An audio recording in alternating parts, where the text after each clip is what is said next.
They said it couldn't happen. They said the South and the Midwest would never collide in a clash that shook the underground to its core. But when Bone Thugs-n-Harmony's smooth, rapid-fire harmonies met 3-6 Mafia's dark, hypnotic menace, the streets felt a shift, like two powerful forces orbiting the same universe, destined to collide. Rumors spread quick, midnight studio sessions turning into shouting matches, subtle jabs dropped in verses so cold they could freeze Memphis summers. This wasn't a friendly rivalry. Nah, this was a war simmering beneath the surface, fueled by pride, respect, and the thirst to be crowned the illest crew to ever rock the game. Bones rolling out Cleveland's crisp cadence, 3-6 bringing that Memphis horrorcore flair, two sounds from two worlds, bumping heads on radio waves, mixtapes, and backstage whispers. Folks in every city from Philly to LA started picking sides like it was the ultimate block battle. It started with looks at award shows, escalated to lines in songs that clawed at egos, and by the time the media caught wind, the internet was on fire. Is 3-6 Mafia dissing Bone? Did Bone throw shade at 3-6 in that last verse? Everybody had an opinion, but nobody had the whole story. And now we're about to dive deep, past the hearsay, past the hype, past the studio leaks and concert rumors, to uncover how this supposed beef grew into one of the longest, most talked about undercurrents in hip-hop history. This ain't just rap beef. This is legacy, identity, and the raw, unfiltered spirit of the streets clashing in full effect. Back in the gritty early 90s, when hip-hop was still raw, unfiltered energy pouring out of every block from Atlanta to Cleveland, two crews were brewing something that would echo through underground circles for decades. On one side, you had Bone Thugs-n-Harmony, the Cleveland assassins with rapid-fire harmonies and melodic bullets that seemed like a voice from the future. On the other side, deep in Memphis, Tennessee, rose 3-6 Mafia, the hood's horrorcore brethren, rattling the stereo with sinister chants, slow-rolling beats, and a sound that felt like candy-coated voodoo for the soul. What neither crew realized at first was that their rise wasn't going to be simple coexistence on the hip-hop landscape. It was about to turn into one of the longest, most talked-about rivalries in rap history. It's easy to picture those early days like two planets spinning in similar orbits, Bone with their ruthless records backing, dropping tracks that blurred melody and menace, and 3-6 operating independently, grinding through underground tapes and local shows, building that cult Memphis following with eerie mystique and a devil-may-care swagger. Both crews were tapping into something eerily similar, a twisted lyrical cadence, slow burn beats, and a whole vibe that sounded like shadow rap. When outsiders started drawing comparisons, rivalries got thirsty. Rumors began spreading, whispers about who came first, whose style was borrowed, whose flow was stolen. DJ Paul of 3-6 Mafia later laughed about how the tension started. It wasn't born out of malice at first, it was confusion, pride, and territorial instincts. 3-6 had been running the Memphis underground talking about 666, devil shit, and tongue-twisting over slow beats since the late 80s. Then, when Bone Thugs cracked out with Thuggish Ruggish Bone and climbed the charts in '93, 3-6 heard that familiar rhythmic twist and thought, hold up, didn't we do that first?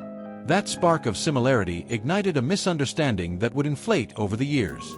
In Memphis, stories swirled about shows where Bone's name got shouted out by fans as a taunt, Thuggish Ruggish Bustas, yelled in parking lots before concerts, and 3-6 dudes would look sideways, feeling like their own hustle was being disrespected. Imagine rolling up to your own show and hearing fans shout another crew's hit like it was real ammunition, egos flare real quick.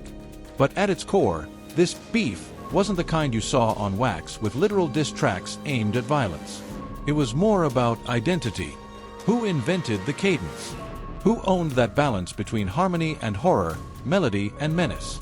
Yet the beef wasn't entirely imaginary.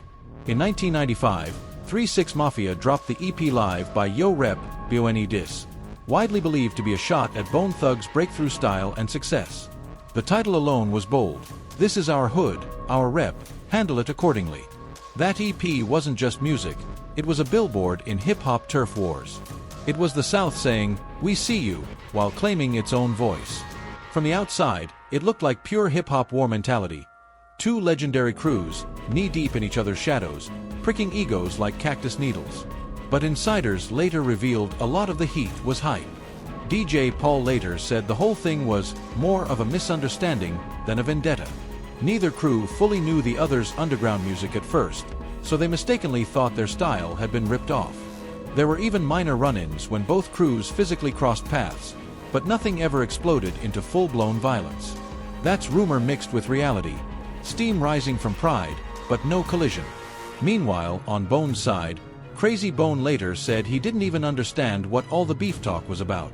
From what he heard, it started with fan letters and underground chatter. Fans claiming 3-6 Mafia accused Bone of style theft. That was enough to plant tension, not from the crew themselves but from listeners looking for drama. Rumor mills churned, blowing embers into flames. Hip-hop magazines speculated, fans debated in street ciphers, and radio DJs whispered about diss lines and subliminal shots. In some circles, heads still argued about whether the beef was real or fabricated by fans. Some said Bone Thugs referenced 3-6 in songs, though hardcore tracking shows these lines were ambiguous at best, murky references more about lyrical style than personal vendettas. Then came the moments that stoked the myth even further. Live performances where Bone and 3-6 crossed paths, interviews where each side talked around the other without clarifying the truth, and backstage rumors so thick you could cut them with a knife. Some stories claimed that at an early show in Memphis, Bone Thugs walked into a crowd where 3-6 fans started chanting hard, and the atmosphere turned icy quick. Security reportedly had to step in before anything violent happened. Whether fact or exaggeration, it lived in the streets like gospel, passed from block to block every time someone played a classic track from either crew. All the while, both groups were climbing. Bone Thugs forged their legacy with chart dominance, platinum albums, and collaborations that expanded their footprint far beyond Cleveland. 3-6 Mafia grinded on the underground, building influence that would later shape entire subgenres like crunk and trap. For fans, comparing the two wasn't just competition, it was a way to measure the evolution of hip-hop itself. By the late 90s, something remarkable happened. The simmering tension began to cool. Both crews matured, realizing beef over style wasn't worth more than building legacy and stacking bread. The narrative shifted from animosity to respect, with collabs and shared stages popping up. It was like two heavyweight champs finally realizing they were fighting the same fight, just with different gloves. Even when the official beef supposedly fizzled, the mythos never died. Fans still whisper about it, rappers still reference it, and moments in later years would bring that old tension back into the spotlight. Proof that once a narrative enters the culture, it never truly disappears. By the time the late 90s rolled around, the tension between 3-6 Mafia and Bone Thugs and Harmony wasn't just simmering in the background. It had become part of hip-hop lore. Fans whispered about it in corners of the internet and record stores, debates igniting in parking lots after shows. Who had the faster flow? Who owned the dark, hypnotic beats that made crowds move like zombies on the block? To outsiders, it might have seemed trivial, but in the streets, reputation was everything. Respect wasn't just earned, it was defended like your own turf. And in Memphis and Cleveland, that meant every verse, every show, every interview could be ammunition. 3-6 Mafia's approach was unique, horrorcore mixed with southern grit, beats that hit like a hammer in a dark alley. DJ Paul and Juicy J cultivated a sound that made people uneasy and excited at the same time. Their lyrics didn't just tell stories, they built atmospheres, like movies for the ears, heavy with menace but undeniably magnetic. When they started hearing Bone Thugs tracks on the radio, some in the crew thought, wait a second, that rapid-fire melodic shit sounds familiar. It wasn't just jealousy, it was territorial pride. In hip-hop, influence is power, and to feel someone borrowing your cadence without acknowledgement? That's a strike to the chest of your legacy. Bone Thugs weren't unaware of the tension. They had their own path to navigate, rising quickly from Cleveland streets into mainstream stardom. They had perfected their harmonies, fused them with fast, intricate flows, and carved a sound that was unmistakably theirs. But in the world of hip-hop, originality was scrutinized relentlessly. When their smooth yet hard-hitting style met the darker, edgier energy of 3-6 Mafia, comparisons were inevitable. Some fans and journalists even speculated that Bone's Notorious Thugs style drew from Memphis underground tapes, fueling whispers of copying. Whether true or not, the rumor mill thrived. Backstage stories began to surface. There were encounters at award shows and concerts where the two groups crossed paths. Sometimes, it was just icy stares and curt nods, but other times, whispers suggested that things nearly boiled over. The streets painted these meetings as tense standoffs, each crew protecting its territory. Even minor slights were magnified. Someone calling out the other group on a radio freestyle or shouting a Bone Thugs song in a Memphis club could spark rumors of a feud. And in the age before social media exploded, these tales traveled fast through word of mouth, building an almost mythological tension around the two crews. It wasn't all fabricated, though. Some music analysts traced subtle lyrical jabs in tracks from both sides. Lines that could have been interpreted as boasting became, in the eyes of fans, hidden disses. 3-6 Mafia's Live by Yo Rep, Bone Diss carried a title that screamed assertion of dominance. Even if the lyrics didn't explicitly name Bone Thugs, the message was clear to anyone paying attention. Respect our space, recognize our influence. Meanwhile, Bone Thugs' rapid-fire harmonies in tracks like For the Love of Dollar could be read as subtle claims to originality and supremacy. It became a war fought in metaphor, cadence, and fan interpretation rather than open conflict. In interviews, both crews reflected differently on the alleged feud. DJ Paul and Juicy J often recounted early misunderstandings about style and influence, admitting the tension was fueled by pride and miscommunication more than animosity. From Bone Thugs' perspective, the so-called beef sometimes seemed like fan-generated drama amplified by the media. Crazy Bone would later describe reading rumors about the feud and realizing much of it was blown out of proportion. Both sides were focused on survival, success, and legacy, but ego and territory inevitably colored their perception of each other. As the years passed, the feud became a cultural talking point. Hip-hop forums debated endlessly about who had been first, who influenced whom, and whether the feud was real or manufactured. Some fans even created timelines of supposed diss tracks and studio leaks, mapping interactions and alleged subliminal shots. It didn't matter that much of it was rumor. Stories have a life of their own in hip-hop, especially when two influential crews are involved.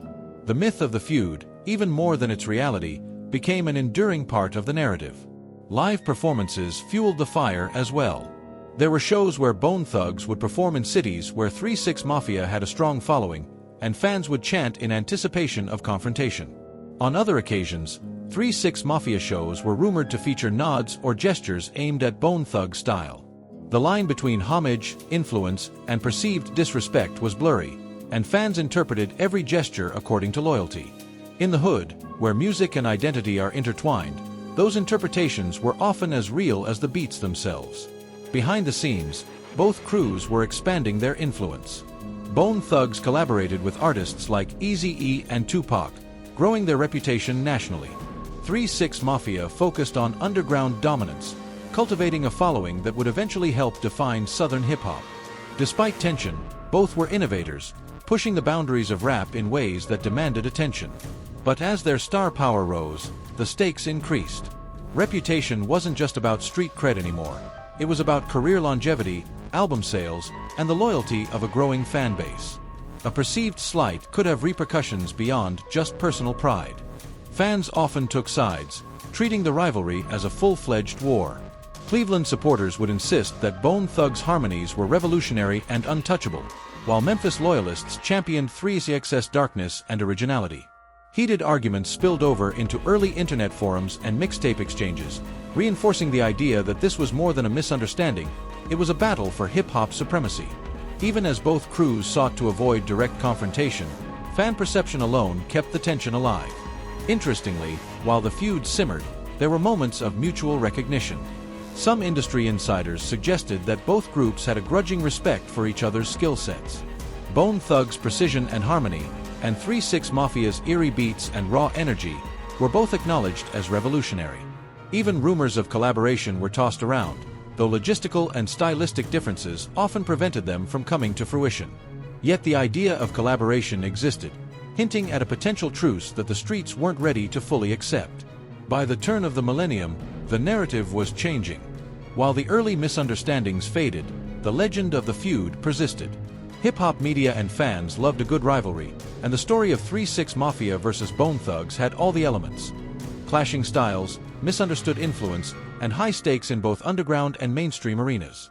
Every anecdote, whether confirmed or purely speculative, added layers to the mythos, making it one of the most discussed and analyzed beefs in rap history. Even as collaborations between other artists grew and hip-hop culture matured, the stories of past tension remained a cautionary tale about pride, perception, and rumor. Both crews had moved on professionally, but fans kept the feud alive in conversation, online posts, and music debates. In many ways, the feud's longevity owed less to actual conflict and more to its narrative power. Two legendary crews representing different regions, fighting an imaginary war that kept people talking for decades. This was the phase where legend and reality intertwined. Minor misunderstandings became major tales. Subtle lyrical nods turned into supposed dices. Fan perception drove narratives more than studio action. The story of 3-6 Mafia and Bone Thugs was no longer just about music. It was about identity, influence, and the cultural heartbeat of hip-hop in the 90s. And while the feud never escalated into serious violence, it left a mark that would define perceptions of both groups for generations. By the end of this period, it was clear. The feud wasn't over blood or street wars. It was over style, influence, and the respect every artist fights for. And the streets, the fans, and the media would keep the story alive, turning misunderstandings into legend and music into mythology. As the new millennium crept in, the tension between 3-6 Mafia and Bone Thugs and Harmony had settled into something almost mythic, a simmering undercurrent of rivalry that never fully disappeared. By this point, the story had moved beyond simple misunderstandings or fan chatter. It had become woven into hip-hop culture itself. For younger artists and fans, the feud was less about who was beefing and more about the legacy each crew had built and defended.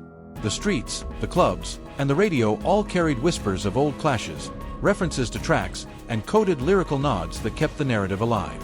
3-6 Mafia, having refined their sound through the late 90s, continued to dominate the southern underground scene. DJ Paul and Juicy J had built a formula: eerie beats, horrorcore imagery, and aggressive lyricism that was unmistakably Memphis. Their tapes circulated in basements, street corners, and local shops, and the mystique surrounding them only grew. Every beat seemed like a warning. Memphis was claiming its space in hip-hop, and no one would take that lightly. When Bone Thugs' tracks crossed their ears, smooth, melodic, and lightning fast, it sometimes felt like an invasion. Not that they openly admitted it, but the crew's interviews hinted at a bruised pride. "We know our sound, and we know what we put in the game first," DJ Paul would remark casually, a hint of lingering tension in his tone. Bone Thugs, on the other hand, were flying high in mainstream success. Albums went platinum, collaborations with rap icons cemented their influence, and their melodic style became the blueprint for countless imitators. Yet even as they expanded their reach, the rumors about 3-6 Mafia never completely disappeared. Every interview had at least one sly question about Memphis or that other crew, and every fan debate online added fuel to the fire. Crazy Bone and Lazy Bone often laughed it off in retrospect, acknowledging that the feud, if you could call it that, had always been part street pride and part media fabrication. But the streets had already taken the story and run with it. Live shows became another battleground, not in violence, but in perception. When Bone Thugs performed in southern cities, fans in the crowd would shout references to 3-6's tracks. When 3-6 Mafia toured outside Memphis, whispers of Bone Thugs' harmonies would occasionally echo through the audience, as if the crowds themselves were stoking an old rivalry.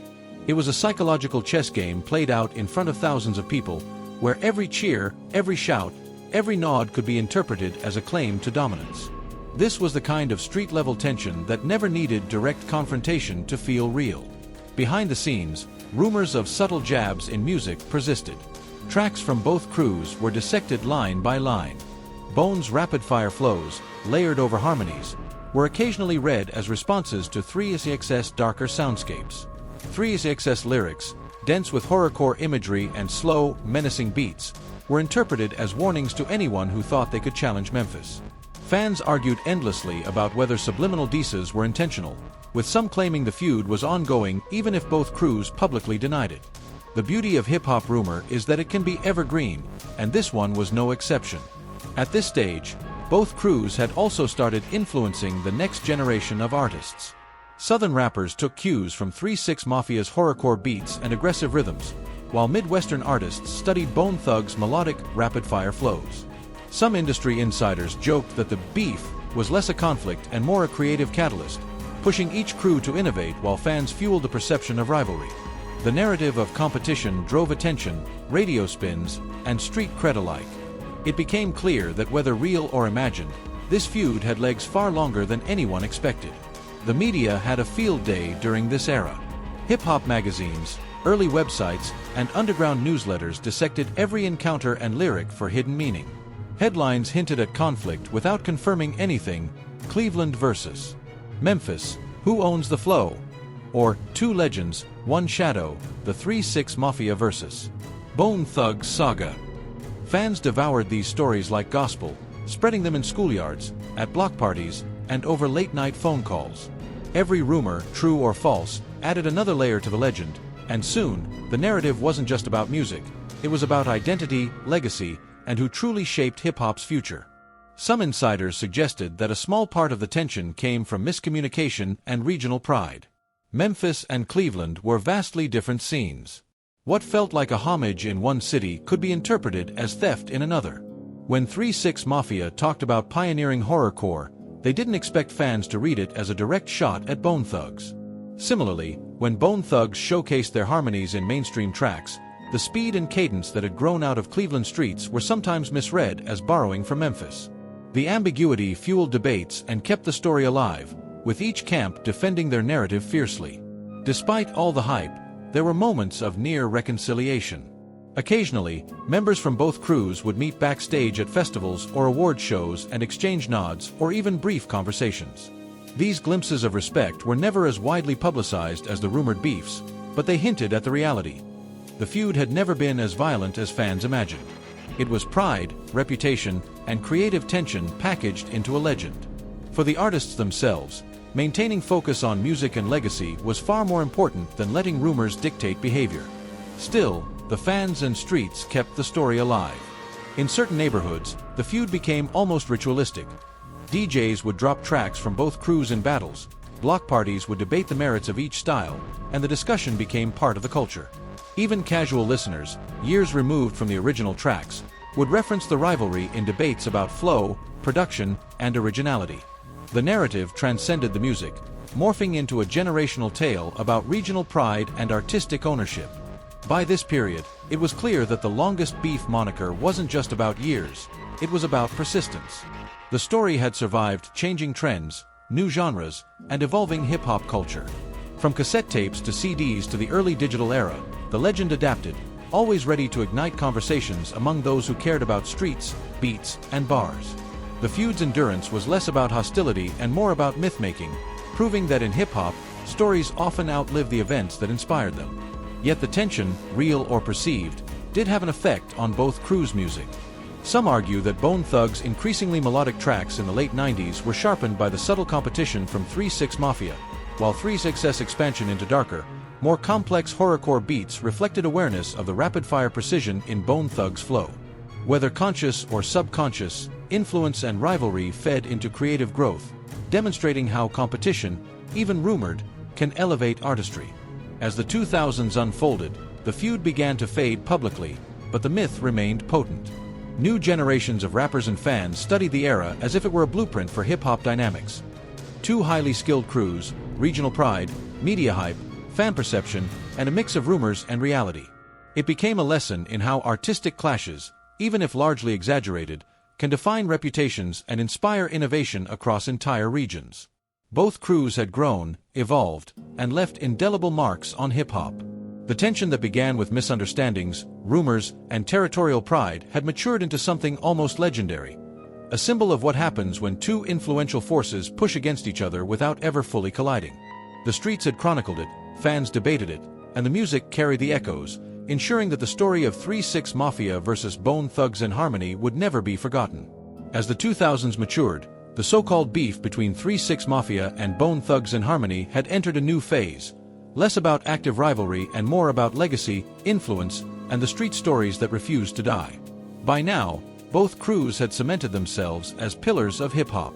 Bone Thugs were legends of rapid-fire harmonies and melodic mastery, while 3-6 Mafia had carved out the southern horrorcore sound that would inspire countless artists and even entire subgenres.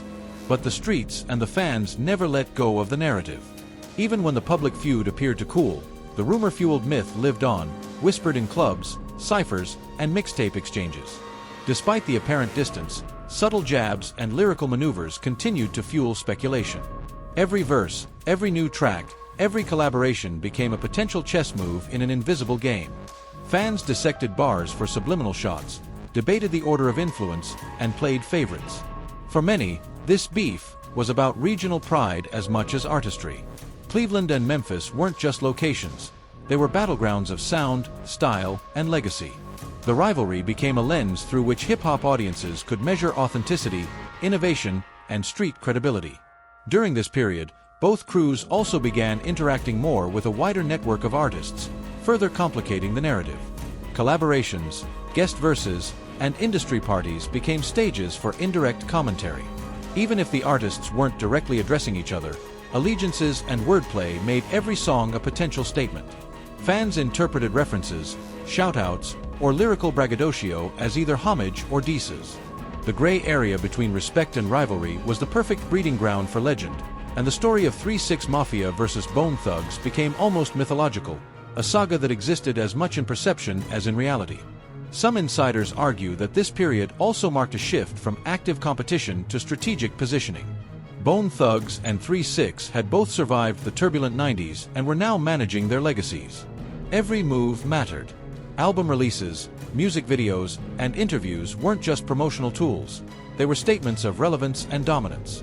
In a culture where perception could equal power, even a subtle nod, a lyrical cadence, or a reference beat could spark heated debate. Fans, always eager to choose sides, became unwitting participants in an ongoing cultural experiment.